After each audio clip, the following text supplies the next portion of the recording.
Okay, great. Now that we know more about the dashboard, we are ready to examine the shell and see how we can code in Jupyter. The field you see here is called a cell. You can access a cell by pressing Enter. Once you've done that, you'll be able to see the cursor, so you can start typing code. The gray box is called Input Field. Now, you are in edit mode. The green cell border and the little pencil in the top right corner indicate that as well. To close edit mode, you have to press the Escape button. As I press Escape, I'll go back to command mode, which will allow me to edit the notebook as a whole. This is why the cursor and the pencil disappeared. The cell border turned back to gray and its left margin is blue. Now, I'll press Enter again. I will put a short code that says X is a list composed of 4 numbers, 1, 2, 3, and 4. After that, I can ask the computer to print this list for me by typing X. I can execute these commands in 2 ways. The first one is to hold Control and then press Enter. By doing this, the machine will execute the code in the cell, and I will stay there, meaning I will not have created or selected another cell. Observe that an output field with the same number as the input field appeared. Input and output fields of the same number are grouped together.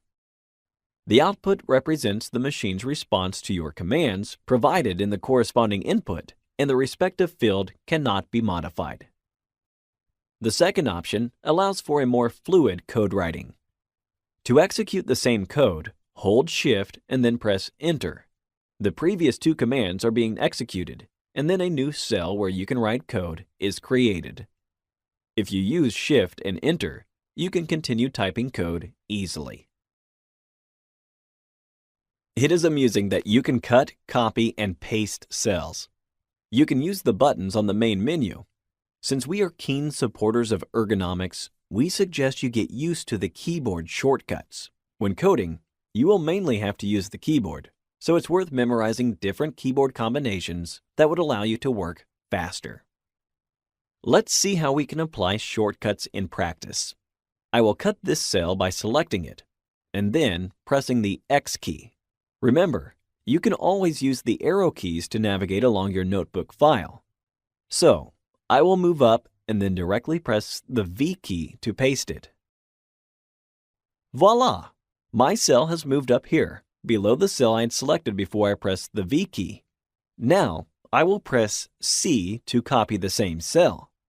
I will use the arrow keys again to go down this time, and at the end, I will press V again. Apparently, this cell was copied and pasted below.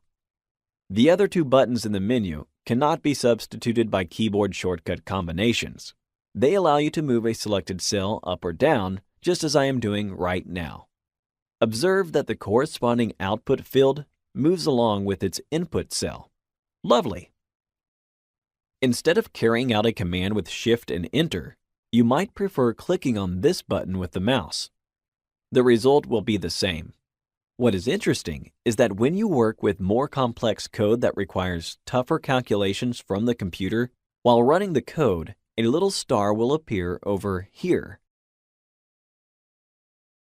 Sometimes, this process might take too long to complete. So, to stop it or break it, this classical stop symbol can do that for you.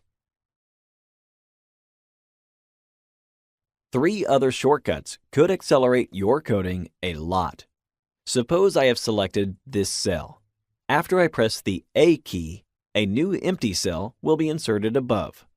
If I select the same cell and press B, another cell will be created just below. Imagine the last step was a mistake, and I need to delete that empty cell. In this case, it has already been selected, so I can press the D key twice, and it will readily disappear. Wonderful! All the cells we saw so far were code cells. Let's see what is a markdown cell. It is a cell that contains strictly documentation, text not executed as a code.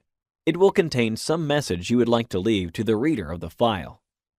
To convert a selected cell into a markdown cell, You should either expand this list and opt for Markdown, or simply press the M button. Press Enter to access the cell and type some text. When I run this cell, the output will be a simple statement. Now, if you want to turn a Markdown cell back to a code cell, select it and opt for Code from this drop-down menu. Or press the Y key. To conclude, there are two advantages of using Jupyter. First, when your code becomes longer, Markdown cells turn out to be useful, as they allow you to leave comments and explain the solution you've created. This is why practitioners love to use them. The other benefit of using this app is you can select and execute whichever cell you want to. You need not run all the previous cells to run a particular cell. This allows for solving a problem in pieces and saves a lot of computation time. This was a long but indispensable lesson. We went through everything you need to know before you start coding. From the next section onwards, we will focus on Python. Thank you for watching.